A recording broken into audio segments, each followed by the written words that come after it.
Pat here. Day one of E3's over. I'm exhausted. So is Rue. He's trying to be cold in the shades.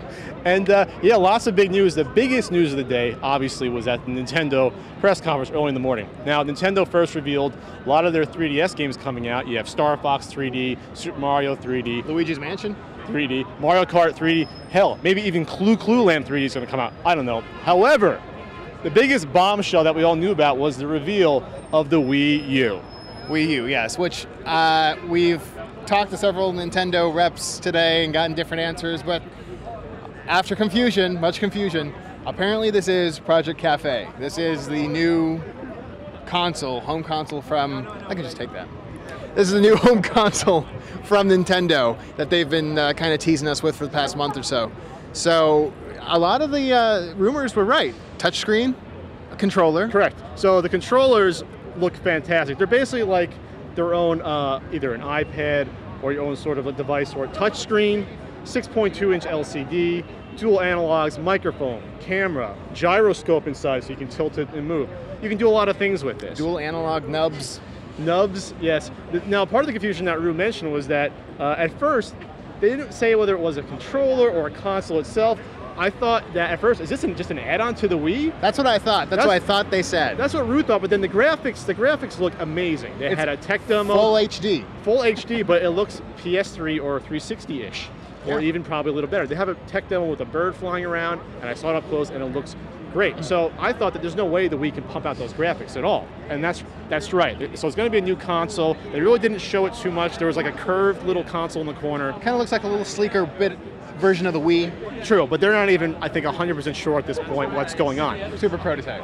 One of the developers for a game, which I'll get into in a bit, even said that while we have the game on that hardware, we don't even know all the answers to what this console is or what it's going to be. Right. But very exciting. I mean, with that little nugget, I would say that Nintendo kind of stole the thunder of the show from Sony and Microsoft, at least as far as the press conferences are concerned. I mean, it's not 4 Halos, but... Yeah, I think everyone expected Nintendo to come out and hit a home run, and at least it was a solid triple. I mean... It's very intriguing. It's very intriguing. One big question we were talking about all day was price point. Yeah, I think it's going to be at least $250, maybe $3, because not only is it a new hardware going on, hey! Who's this jerk in the middle of our video? I'm of the opinion that the console will cost between $250 and $300. Just because not only do you have new hardware to deal with, but you're going to have at least one controller with a 6.2-inch touchscreen LCD. That's not cheap to manufacture. No, but it's getting cheaper, especially with the way Nintendo's making everything with LCDs or touchscreens nowadays. I'm gonna hazard a guess, $299 US, because that's a nice price point. It's right under 300. It could go as high as 350. Nintendo could charge that, and people will buy it. But I'm gonna guess $299. That's me. But there was more than just the Wii U. That's gonna get. I'm gonna have to figure out how to say that. Wii U. Yes, there's a lot more. We did see some PlayStation stuff, which I forget most of at this point.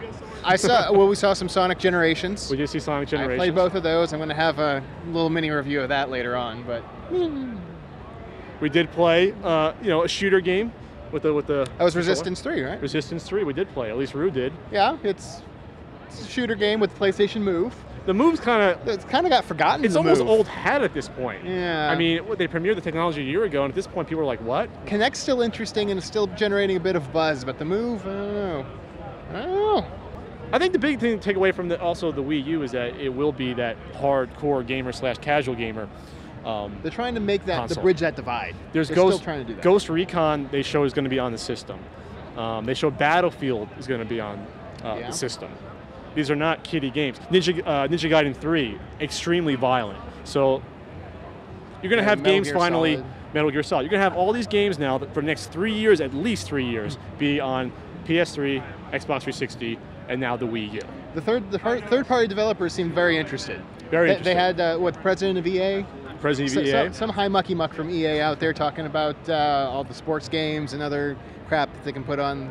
Because he's probably like, wow, we can finally put the same games on all 3 systems. I don't have to do some dumbed down or graphics depleted do a version. little bit of extra stuff. They'll have like a little passing motion for the Kinect, and they can have a little LCD play calling with the Wii U, and then they can I don't know, whatever with the PlayStation. But anyway, we love PlayStation.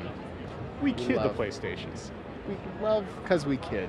So one of the games that was premiered here, at least gameplay footage, that I had forgotten about was in development was Aliens Colonial Space Marines. Very cool game. Very excited. We saw the presentation. It's going to be a squad-based game where you are a Space Marine, and one of the cool things about it is you can have up to 4 players pop in and out of the single-player campaign. Yeah, and what's also really cool about it is that it's a sequel to the original movie. They even got Sid Mead involved, talking about some of the original locations from the movie that are now in the game, and it's after you see the aftermath of what happened in Alien. So, you know, that the whole compound where they were is all blown up, and it just looks fantastic. The graphics are really good and looks really scary, actually.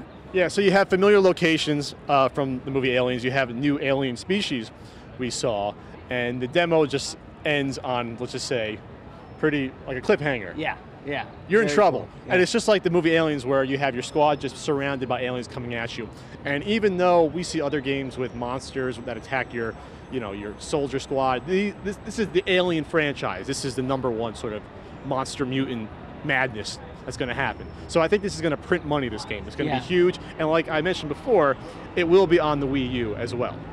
Yeah, they have a running version, apparently. They didn't show it at the show today. Actually, they did show it at the conference a little, but they do have a running version on what's supposed to be the hardware for the Wii U.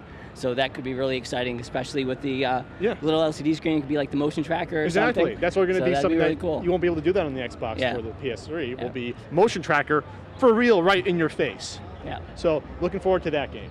So it's good to see retro games represented at even something like E3. We're seeing updated Burger Time World Tour. World Tour by Monkey Games, one of those. You'll see it in the interview we have. So it's like a beefed up version of Burger Time. Progress 3D is coming out. There's these shooters coming out that look pretty cool. It's like 2D classic shooters.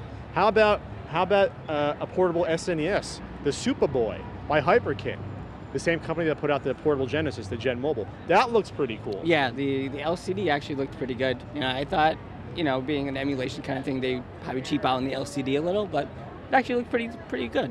Yeah, and you can hook it up to your TV and just play it on your TV. It has controller ports right in it, so that's going to be pretty sweet as well. I'll probably check that out. Hopefully, maybe get a review copy of that. Wink, wink, nudge, nudge. Another game we got to take a look at was the Tekken. Was it Tekken or Street Fighter? Which one's first? Street Fighter times Tekken. Yeah, Street Fighter times Tekken. Street Fighter X Tekken, however you want to pronounce it. My initial impressions weren't really favorable. It's kind of like Street Fighter 4 with Tekken characters, and with Marvel versus Capcom 3 kind of bombing. I don't have too many hopes for this game. I think it's just really almost like an expansion. Yeah. To be honest, I'm more interested in the Tekken times Street Fighter because I always like the Tekken mechanics better, using one button for each limb. And with Street Fighter, playing Tekken characters with the Street Fighter 6 button style doesn't appeal to me really at all. I don't see how they can really make that better than how it is. But it was interesting to play, and I did beat the hell out of some girl that challenged me. It looked so that was good, fun. and I'm sure it's going to be a fun game, but I don't think it's going to be that deep of a game. So day 1 of E3 is over. Tomorrow, lots more fun in store. We'll check out the Microsoft booth. We'll check out some indie games. The Konami booth looks promising. So be on the lookout for more fun at RetrowareTV.com. Stay tuned. I'm going to go follow that hot girl.